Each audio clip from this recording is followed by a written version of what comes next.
Thank you so much for taking the time to listen to today's episode. New episodes will be released every Wednesday. Once a month, I do a special edition where I read your stories, whether if it's work advice, work stories, work transitions, anything that is related to your job that you want to share. Please submit them. You can submit them to my email at careerhotlinepodcast@gmail.com. And if you follow me on Instagram or LinkedIn, that's where I post a lot of content and teasers. It's a platform where we can be collaborative and I listen to your feedback. You can submit your stories, whatever you want to do. Follow me on my social media. I would love to hear from you. And if you know anyone that wants to be on this podcast and wants to share their story and inspire others, please let me know. Once again, you can reach out to me on Instagram or my Gmail. I look forward to hearing from you. And if you can please take the time to like and subscribe to whatever platform you're listening on, whether it's on Spotify or YouTube, your small actions means a lot to me as a small creator. Thank you again. Hi, everyone. Welcome to Career Hotline. I'm so glad you're here with us today. On today's episode, I have Jaden with me. He is a very successful entrepreneur in the real estate business. Jaden, if you can please introduce yourself, tell us what you do for a living, your career. If you want to share your age, you're welcome to as well. Cool. Thank you for the introduction. Thank you for having me on here. My name is Jaden. I'm based out of Atlanta, Georgia, and I own a real estate company. I've been a business owner for, I think, almost 4 or 5 years now, and I'm also 23 years old. So, Which is learn. insane for a business owner at that age. Appreciate it. I've had a team of 10 employees, up to 10 employees. Did multiple 7 figures in revenue as well as a company. So I have lots to share, whether it's through the bright side of the business and also the horror stories.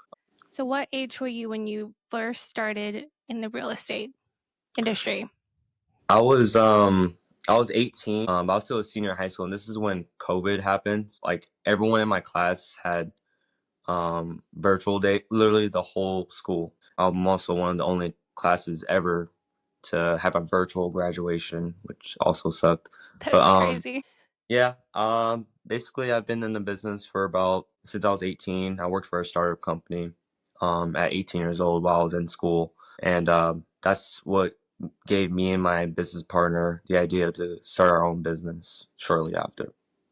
So you were a senior in high school. You took advantage of COVID because you got to work from home. What made you interested in this industry? You know, being an 18-year-old, there's so many other things that people are thinking about at that time. There's so many things going on as an 18-year-old, let alone you graduating from high school. What made you want to be in this industry? I think it was a bunch of like pressure. If you're Asian, so you have Asian parents. I mean, I would imagine like there's a lot of pressure to like you gotta figure out and do something. My mom was, pushing me to find something. I remember this vividly too. I was doing schoolwork from home, and she asked me like, "Hey, did you apply for any colleges or anything like that?"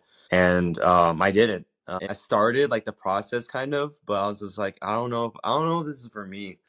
And I'm the kind of person like if it's not for me, I'm not gonna do it. So and I wasn't like dumb in school or anything like that. I had AP classes. That was the craziest classes I ever did. I've heard a lot about that class. But yeah, long story short, just had to figure something out. And luckily, my friend at the time, he told me that he was working for a startup company that does real estate, and told me kind of like the number figures of what you could make.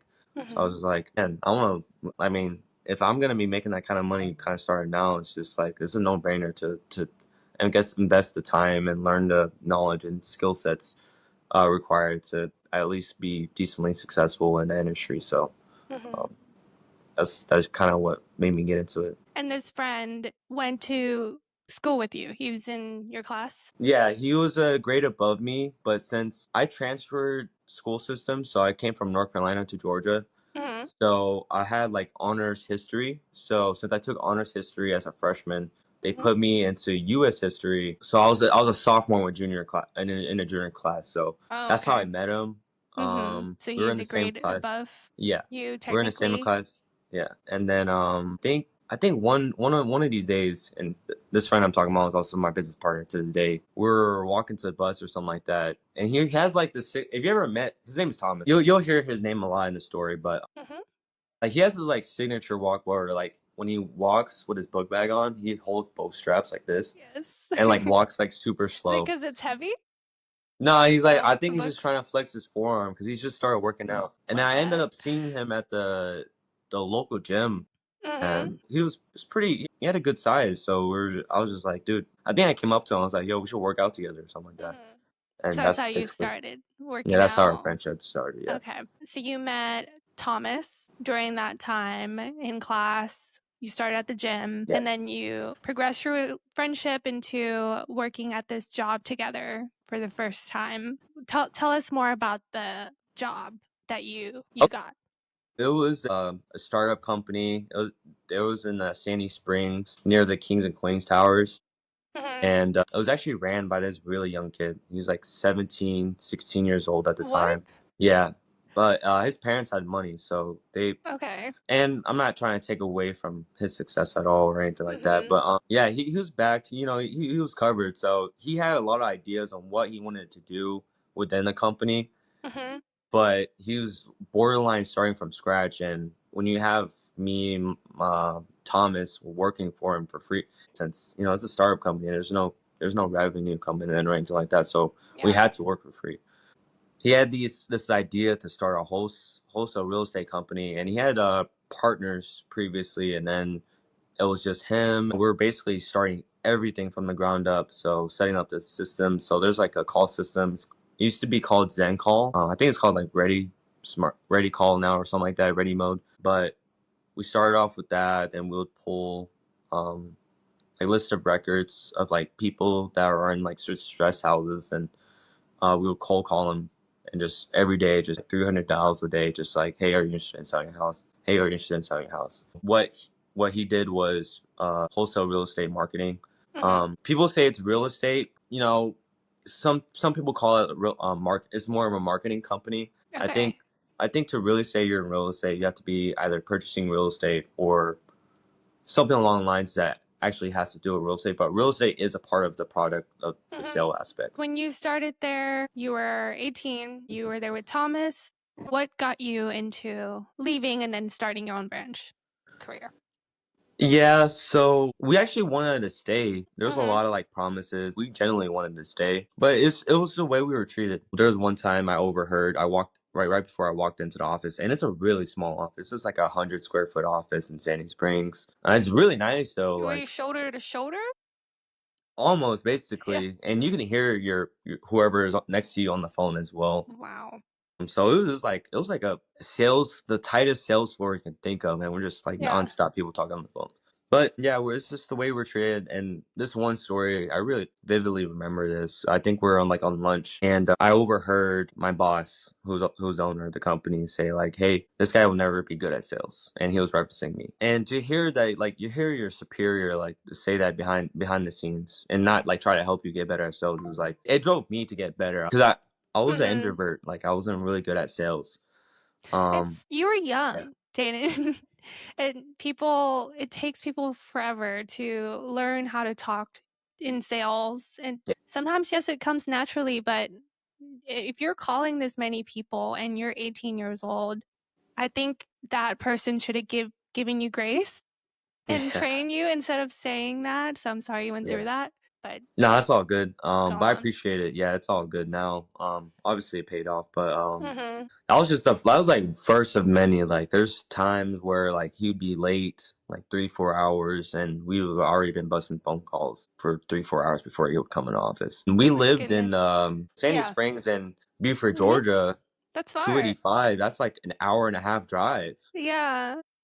And me and my business partner now, Thomas, he would pick me up and we would drive at like 6 o'clock, 5 o'clock in the morning, get to the office around like 7:30, um, and literally start the day. We were just even if he was there, sometimes he would show up at like noon. We're Mhm. busting phone calls. Wow. And then eventually more people started joining the team. He brings in a partner, and he was really great. I actually give credit to the partner he brought in. His name is JP, really solid dude. He taught me everything I knew prior to starting my own business. He actually closed real estate deals prior to joining the company.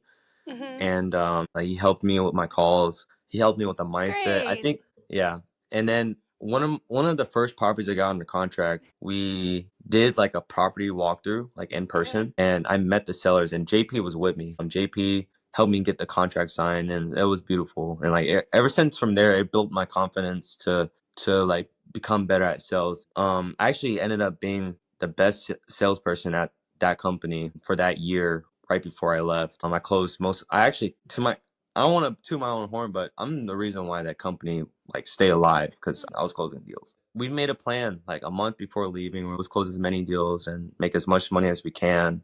And it wasn't much. It was very small percentages of the deal. For 1099, I think industry standard for 1099, if you're just straight 1099, is at least 10 to 20% of the deal. Just from my competitors, just who I spoke with and people in the game, they pay 10 to 20% 1099, but we're getting significantly less than that. And yeah, we just saved up as much as we can and we got on out of there. How many calls do you think you did a day? Dials, it was at least 300 to 500, and I spoke with and since it was dialing multiple numbers at once, when it puts you on a phone, it's a connected call, so we call it connected calls. I've had at least 100 to 200 connected calls in a day. Well, obviously some of them are short and sweet, so they're like, oh no, we're not interested in selling, so that's done.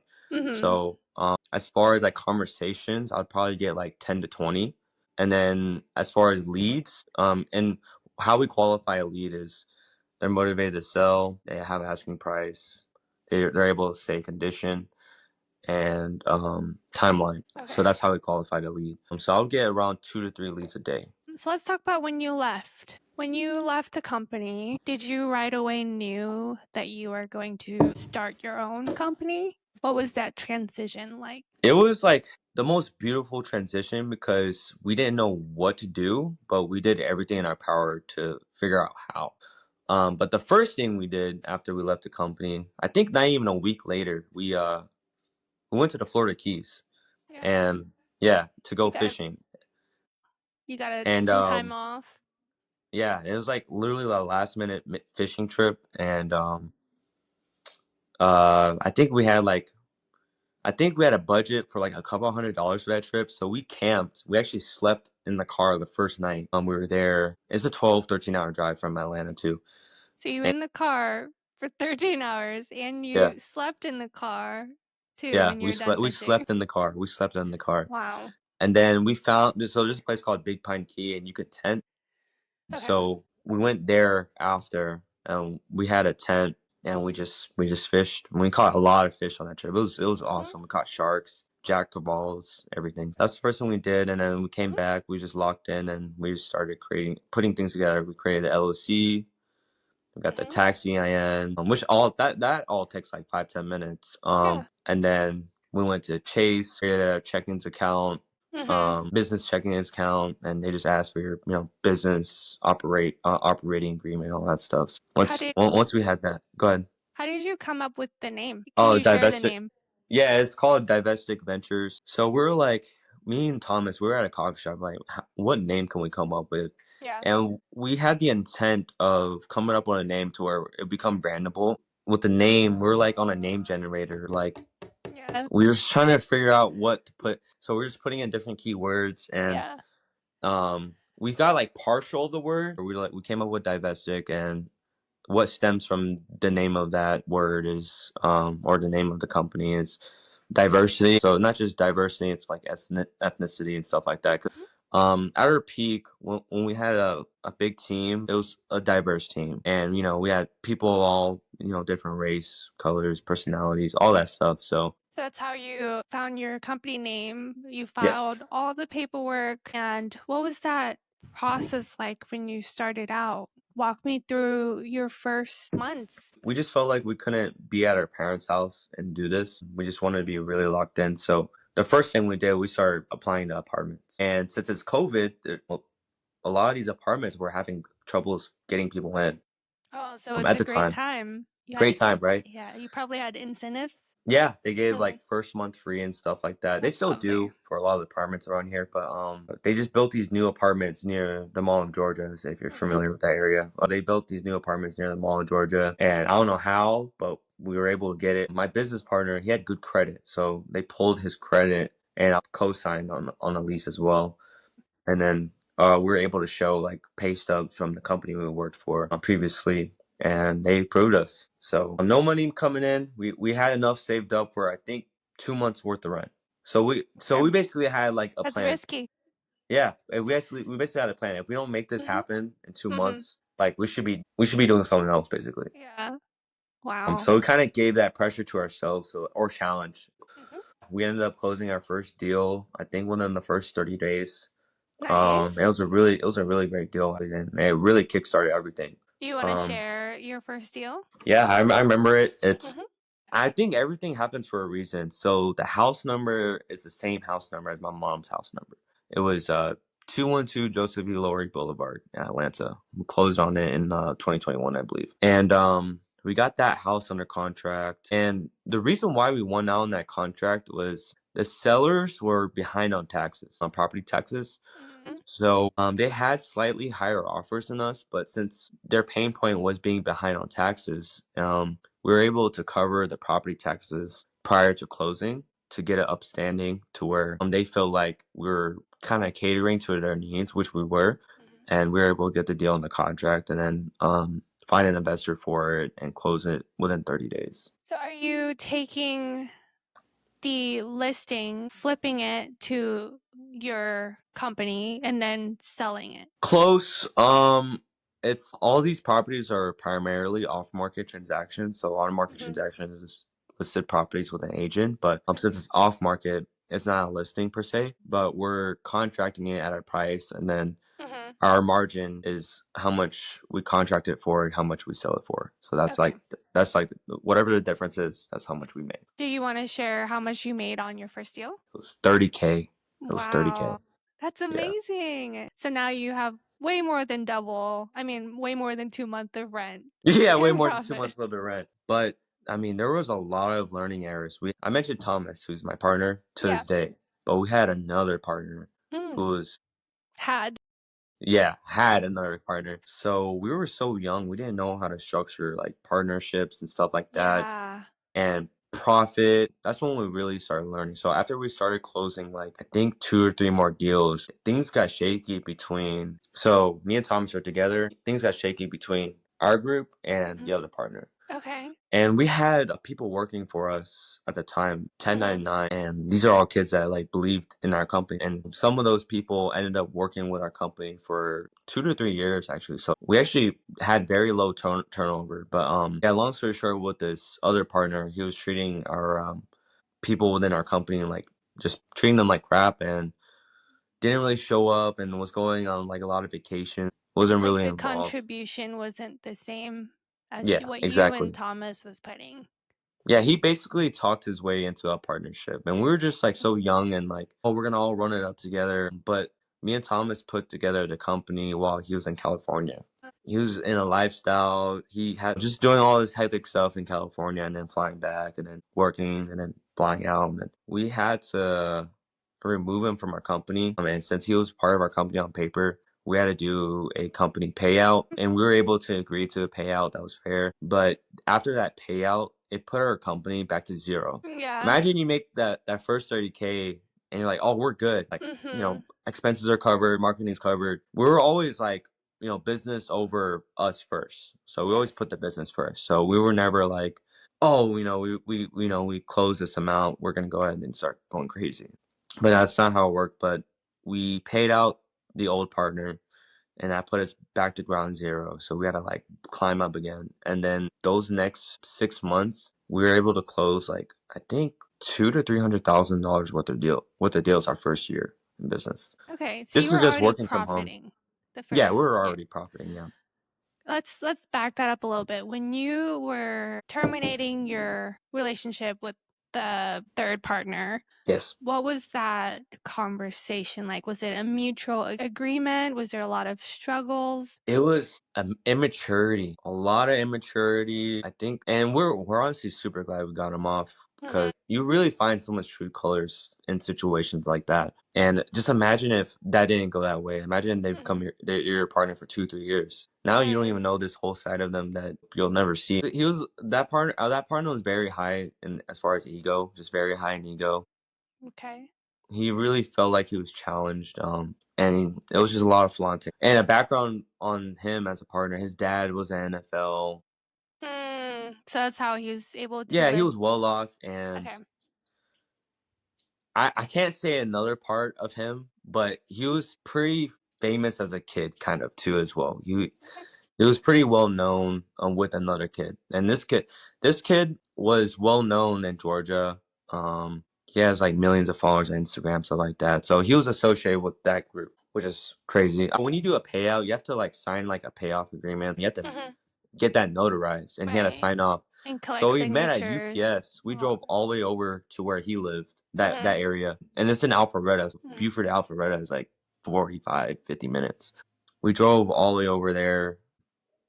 He just like was acting really weird. I don't know. He's just like acting really hard. As soon as we left, he was just acting hard, and then he told people in our friend group that like, oh, I'm already doing better than the next one. They gave me this amount payout. He's telling people how much he's making, and he's like, yo, those guys are back at zero. Good luck paying. I think he texted us one time after the payout. He's like, good luck paying rent this month or something like that. And I was like, it was like fuel to the fire. I'm like, I'm not backing down. So Yeah. we survived. We survived the storm on that. Eventually, you were back now down to two partners, which is you and Thomas. Did you have to rebrand and Not necessarily do all that? rebrand, but we just kept sticking to what we knew. Everything was working at the time, so we just kept it going. Once we started closing a bunch of deals again, we actually ended up getting an office in Peachtree Corners, and we started transitioning our 1099 people into W-2, like employees. So we were paying pretty strong salaries plus commissions, and we were able to keep up with that structure for like 2-3 years. And then within like the next 2-3 years after the payout and paying out a partner, we were able to do I think almost 2 million in gross revenue, 2 to 2.5 in gross Incredible. revenue. Yeah. What was this timeline from when you Um, started to when you made 2 million? I think it took us two years and a half, 2 years Okay. and a half to get up there. That's Yeah. incredible. And how old were you? 20? I was about to turn 21. Yeah, about to turn 21, and then I Oh. turned 21. And as far as like my first treat, I ended up buying my own car for the first time. That was pretty fun. So Yeah, tell us about your car. What did you pick? I'm a car guy. Yeah. I got a Supra as my first car. Looking back at it now, I still have a Supra. It wasn't a great financial decision. No. It was not, but I don't regret it. And the reason why I say I don't regret it is because it's given me so many memories that I'll cherish forever. And my plan is to have that car paid off and keep it forever and show it to my children, stuff like that. But Yeah. It was a big accomplishment for you. yeah, It was an accomplishment car. and yeah, that was my first like big purchase. It was very nerve wracking, and I was coming from a Honda Civic, so I mean the power difference between those two cars is crazy. Yeah. But I still have it. Did you buy this when you were 20? 20 years old, yeah. Yeah. I think Wow. so. Yeah, 20 years old. You're 20 years old and you already have your own business. You just bought your first car. Did you ever had a moment where you're like, do I want to continue to do this? Do I want to be somewhere else? I think a lot of people that start off in entrepreneurship, whether they're successful or not in it, those questions definitely run through your mind. But I think for me, what helped me get through like those times where I was like, do I want to keep doing this and stuff like that? I just like reflect back on it. And I just pray about it. I'm like, all right, is this what I'm meant to do? And I would pray, like especially in the hard times. If I need to continue doing this, like I need to be shown something. And then like the stars roll. There's things that happen within our business. But I guess what helped me continue to do what I currently do now is just having that vision and being on the same page with your business partners. Yeah. I think that's super important. There's a book. It's called Traction, and there's Action. also another one. It's called Rocket Fuel, Okay. and so it talks about how to structure business partnerships and examples of business partnerships as well. So there's visionary and integrator, and um, me and my partner Thomas. I feel like I'm a visionary. He's an integrator, so we both pretty much mesh well together. You had someone to basically support you and back you up. And I'm assuming if you ever had doubts, your partner will lift up your Yeah. spirits and same vice versa. Yeah, Correct? exactly. Yeah, exactly. We never had a conversation where like, yo, we gotta shut down. We've never had that conversation. Currently, it's actually just me and him. We had a big team, and now it's just me and him, and we're rebuilding from the ground up. Also, since that 2 year span, we actually purchased properties. We have a duplex and a triplex in downtown Duluth. It's a very nice area, actually. We took a chance and bought 2 properties, a duplex and a triplex, and we've actually owned them since this day. We actually cash flow pretty good on it. It's So that nice. was like, yeah, A duplex is 2, and then yeah, so you have 5 5 units, yeah. units. Are you looking to expand that even more?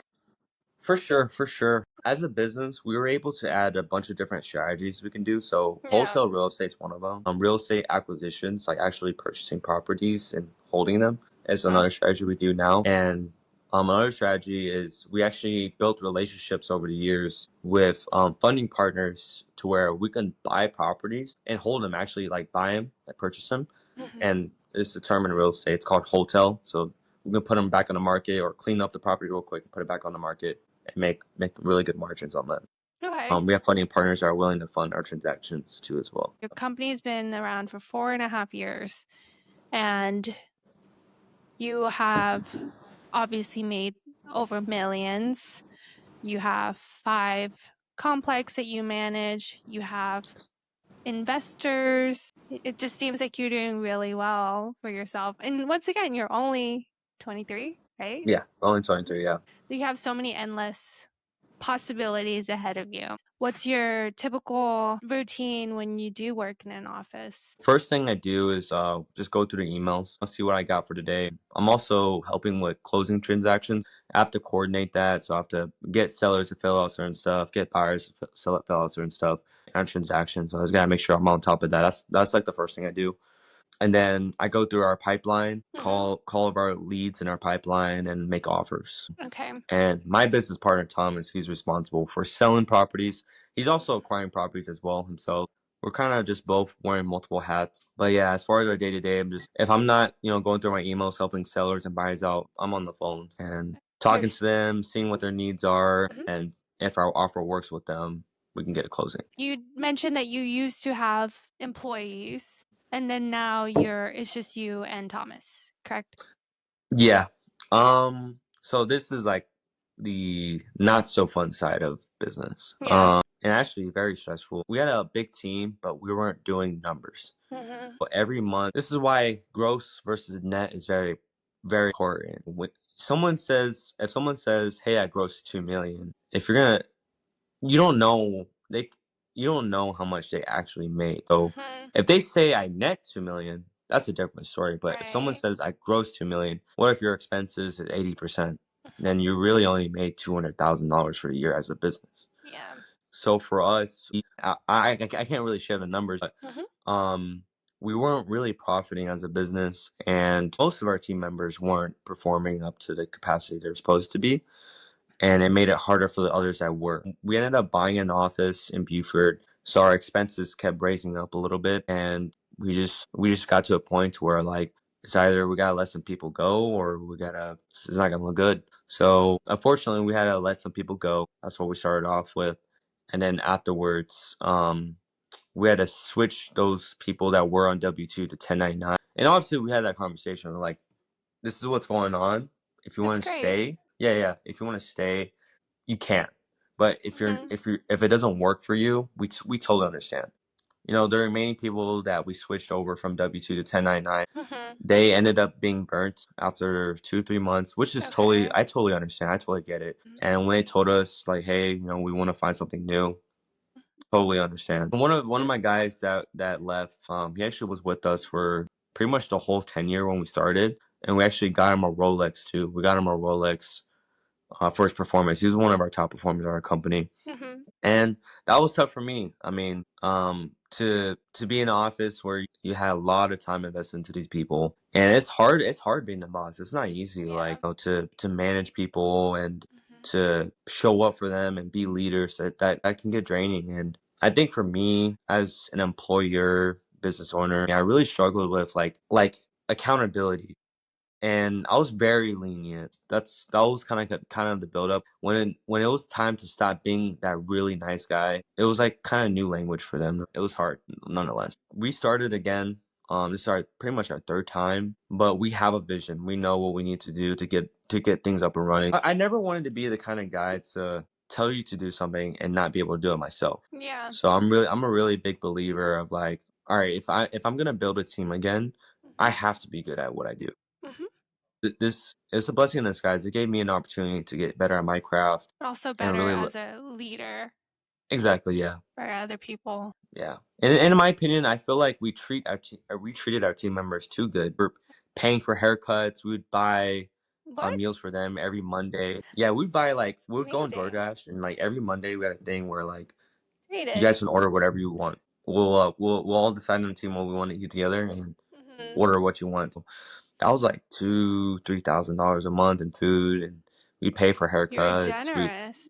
I don't very generous, I don't yeah. even We're get very that generous. at a big company. Yeah, yeah. I mean, if you ask most of the people that, and there's a couple where obviously we didn't have the best relationship after everything's ended, and it's a given in this space. If you ask our previous team members, in my opinion, I think they loved it here. It just couldn't pan out for the time being, so we were able to sit back and like, all right, how do we want to structure this again? And we came up with a plan. We're just working on that plan now. Let's talk about some of the obstacles that you run into at your job. And this is a great space for you to share what other people don't know. I'll say obstacles is just keeping your head up. I mean, what we do is not fun. It is fun, but it's not like it can beat you down basically.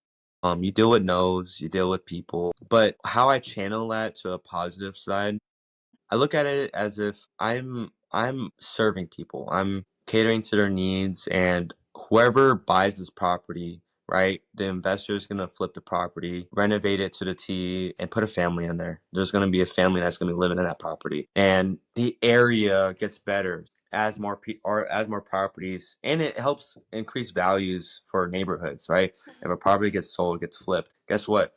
That's gonna increase the value of the property next door because if you do a little bit of work to your property as a homeowner, you can get close to that number that your neighbors are sold for. So I think we're doing a service for sure. So that's what helps me keep it on the positive side. But as far as more obstacles, I think the people in our space are very like I think 80% of them are fake, to be honest. I've bought in every course you can think of. I spent thousands of dollars on course, different mentors, X, Y, and Z. I really, really, truly learned that a lot of these people are just trying to make money off of courses, and they don't actually really do the wholesale and real estate transaction for real. And there are people that do, but I'm just saying the obstacles additionally that we face is people who give us a bad name. So we have to really work through that. If you're in the investor space, wholesalers have a lot of wholesalers have bad connotations because they do bad things ethically. There's times as a wholesaler, I haven't profited on the deal. Like there's times where we closed the deal for a seller where we made nothing to help them out. We really like, all right, we really just gotta get them to closing. But profit does matter. So we're not saying that we're gonna do that every single time, but there's times where we've had done that. There's times where we spent money to stop a foreclosure and the seller signs on the contract with another buyer. So that's also you can't do that. And that property hasn't sold yet, and we have a legal team on that. The obstacles we face is like it's endless. It's like there's so many. Sometimes a buyer will back out the day before closing, and now you gotta find a buyer or you gotta work with the seller and be transparent. We've had so many situations where it's like obstacles are truly endless. I think that's what keeps me going because it's like there's always a challenge ahead. I think that's the beauty of real estate. It'll never be easy. Mm-hmm. It'll Yeah, never be and easy. the world is always changing. around you. So I feel like once you adjust to an obstacle, you run into the same obstacle again, but now you have different barriers in the way. So you're never going to fully know how to fix something. It will always be Another one was taxes. I mean, taxes, our first year, I think we paid like almost 80 grand in taxes. That hurt. Like, that's crazy. And now we found a better tax strategist, and now we got company cars and stuff like that. We're able to offset taxes the right way, not illegally, the right way, of course. I think what helps you get over obstacles is having a good support system, having the right people around you. And if you don't, you're just gonna implode. Moving on to something lighter, what's the most rewarding moment that you've had at work? There's a couple examples where things really just started to pan out. On the early part when we started our business, I think one of my favorite parts was I had such a good rapport with people that they, 2-3 months after, like let's just say we had a decline offer with them, they'll call me back. I didn't even follow up with them. They'll call me back like, hey, my property's still available. Can you do this number? And I think it's no better feeling in the world than helping a seller get to closing. Like a lot of these people have real motivation to sell. You can say people would take advantage of it, but I think the beauty of what we do is, sometimes they say, hey, I need to sell so I can move to X, Y, and Z, or I need to sell so I can help pay off this debt, or I need to sell so my house doesn't get foreclosed on. And if you have a foreclosure on your name, it's going to be hard to get a loan to buy a house, stuff like that. I think that could affect your credit as well. In a situation like that, to where like I think that's the most rewarding thing, just being able to help people. Secondly, being able to help buyers reach their goals. And what I mean by that is we do a lot of repeat business with buyers, and being able to, and one of my best relationship, and I'll say her name. Her name is Joanne. She's an older Haitian lady. She's helped us on transactions. She's bought properties from us. She actually might cover my charter for my next fishing trips. Like we have like a one-on-one kind of relationship. I think the relationship aspect of business goes a long way. If you do good business, you should be trying to do good business in general, but that should definitely be a driving factor, because good business attracts solid relationships. And I'm a big believer of, it's not what you know, it's who you know. If you know 10 millionaires, right, you'll probably become the next millionaire, because you have people in your circle that have been there, done that. You can pick off little gems. You don't really have to ask them for advice, but when you hang out with them, you see the things that they do and stuff like that. And all right, that's what I need to do to operate at that kind of level, or to attract that kind of level.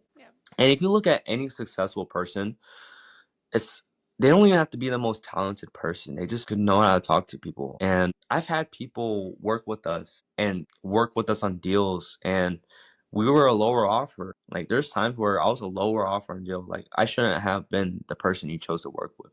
But they're like, I chose you because it wasn't just the offers. You made me feel comfortable. You address my concerns. You are tailoring your offer to my needs. It's just knowing how to talk to people. I think building relationships is a super underrated skill set. If you are trying to figure out what to do, just try to figure out how to talk to people. I think that's the biggest thing for sure. I agree. And the last thing I would say, that was the most rewarding, is the closing deal aspect. I think getting a deal closed, getting deal to the finish line, because there's some times where there's deals that have liens on the property. So there's this thing in real estate where a person passes away, they have family members involved, and sometimes there's not a will, so it has to go through probate, stuff like that. So that can prolong the deal. So getting the deal to a closing table, in real estate, you'll have super smooth ones where like you talk to the seller maybe once or twice before it closes, after you get under contract.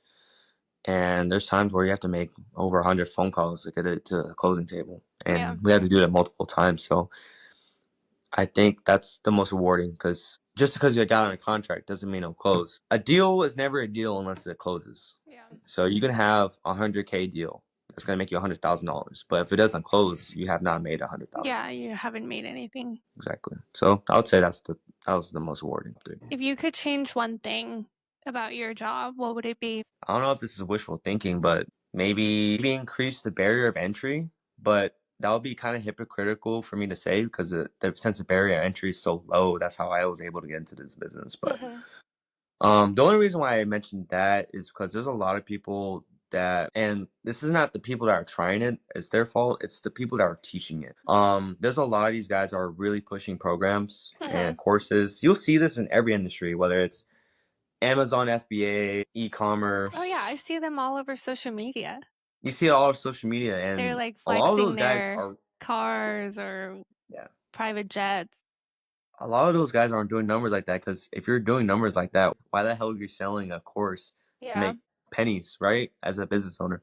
But now, I'm not saying this goes for everybody, but when you're trying to teach people how to do something, you're not teaching them how to run a business. You're teaching them, a lot of these people are teaching them like the most basic stuff. They'll give you like the basic stuff to start off, right?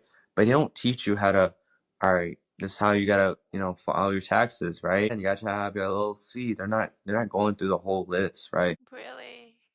And obviously, there's people that do that and just go through the whole thing, but they charge a lot. And this business is just, you gotta really like live and learn it. What are But yeah. some red flags to look out for if someone were to follow someone else that's selling a course? See how long they've been doing it. That's Yes. one.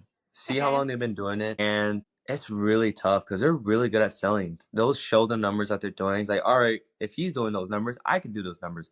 That is true, but he might have some extra stuff on the side or certain relationships that you probably can't make. I would say right now.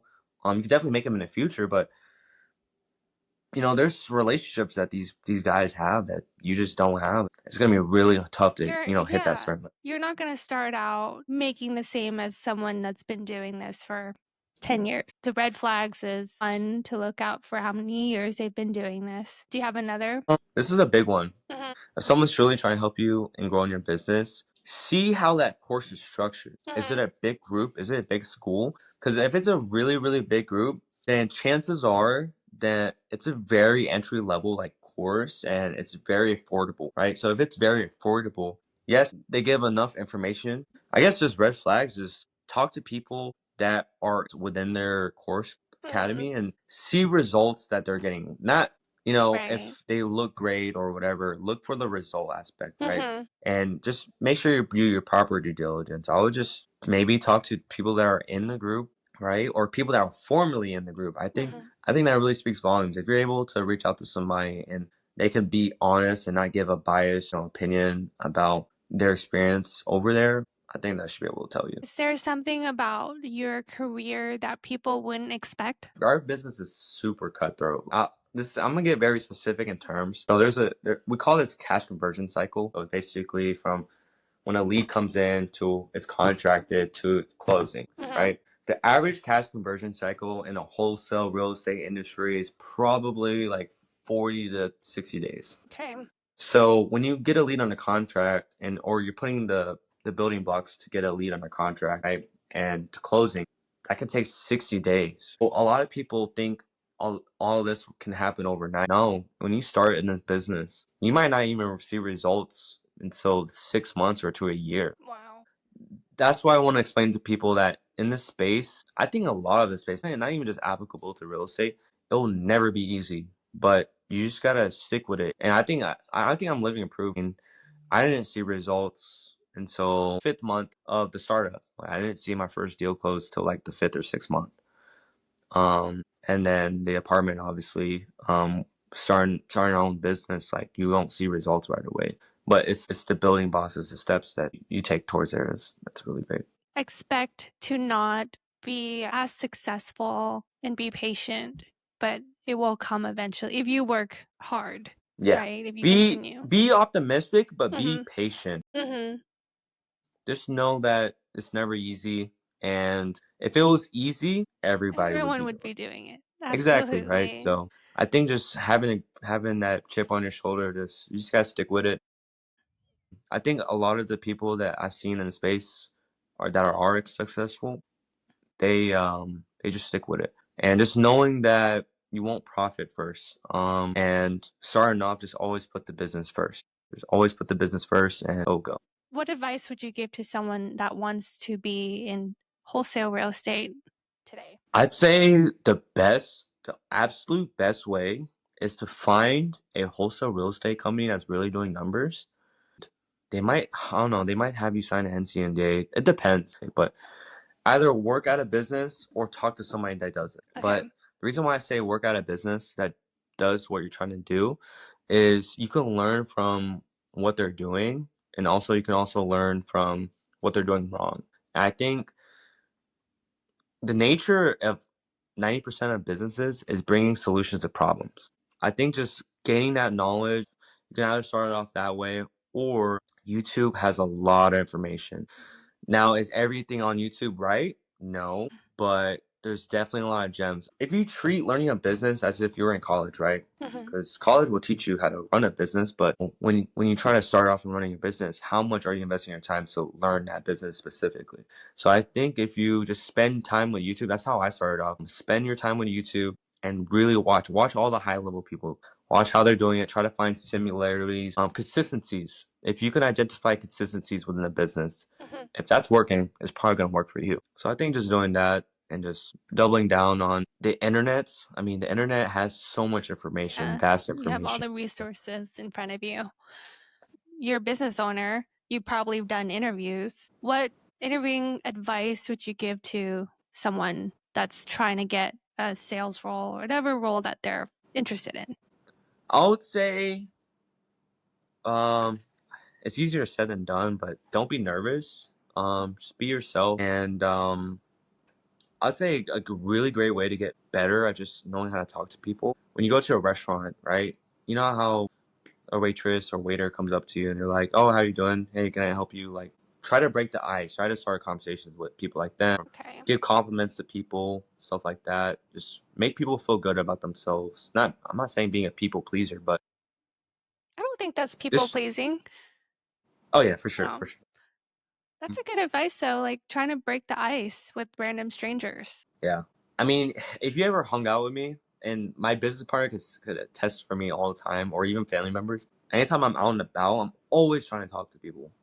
Always trying to talk to people. I always try to say more than, "Oh yeah, my day's just good." Sometimes you have to be specific on how you're feeling, and they might break the ice and like, "Oh well, I'm up to this."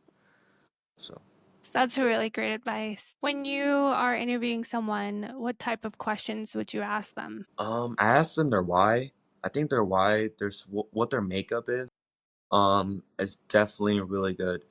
Um, Also, I'm about to drop some really crazy gems. When you're interviewing somebody, ask them how was their experience with their previous employer, good or bad, and see how they talk about them. This is a test of their maturity, right? Because at least for me, I really try not to bring people down. Seeing how people talk about their previous employer, that's one. See their why, what drives them, right? And they might fluff it up a little bit. It's if they're able to say specific goals, right? You want people that have a vision. You want people that have a specific goal, right?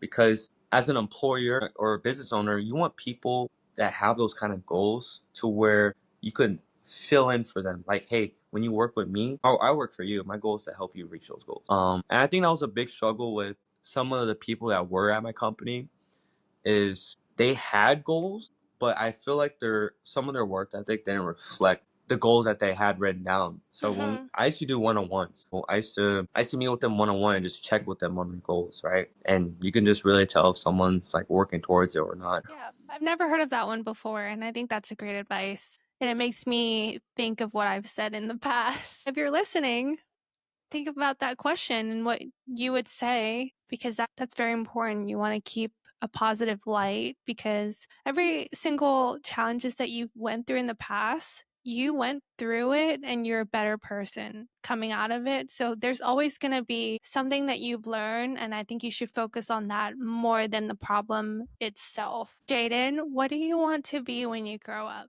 When I'm older, I guess subjectively, some people think I'm already grown up, but I'm not. And believe it or not, my brain's still not fully developed. I still got a couple years left on that side. I say for me, I've always had like a dream to like once everything's said and done, I've hit the goals I wanted to hit financially. For one, I want to be a father for sure. I definitely want children for sure. But I think I want to be like a coach or some sort, or work for like a team. I've always like dreamt of like working with a team. Like, I'm really big into sports, so I'm a really big Falcons, Hawks fan. I've been watching a lot of soccer lately. Just starting off with the youth, I think just giving back to my community and just working as a coach for the youth and then moving up. I think that's something I might try. But anything that involves with just actively being within the community and helping out for sure. I think I want to go to like my home country. Where are you from? Yeah, I'm Laotian and Cambodian, so just helping them out with the schooling system over there and giving back to Oh, them, it's giving to the amazing. temples. Yeah, I'm not Buddhist, but I think still giving to the temples is still really great. Hmm. Helping the community, I definitely want to help my people out for sure. But yeah, that's something I want to do for sure. I think that's like age 40 and up. I think prior to that, what I really want to like do like is grow this business back up again Hmm. and then get into my passion, my other passions. Real estate is my passion. Well, I have multiple passions, so Yeah. I want to get into the creative space. I think utilizing not only my story, but I've had dreams and aspirations of just getting into the creative space Hmm. and documenting my passion. Yeah. Me and my business partner were really big into like fishing, Hmm.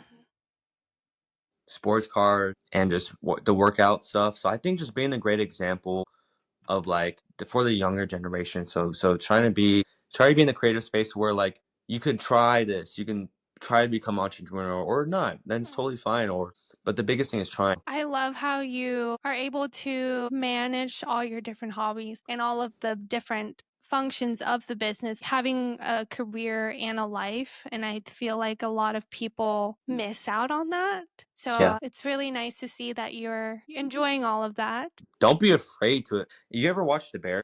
The bear, yeah, of course. You know that scene. I think her name is Shirley, or the restaurant owner, where Hmm. she like closes the restaurant so she can actually try new things online and stuff Yeah. like that.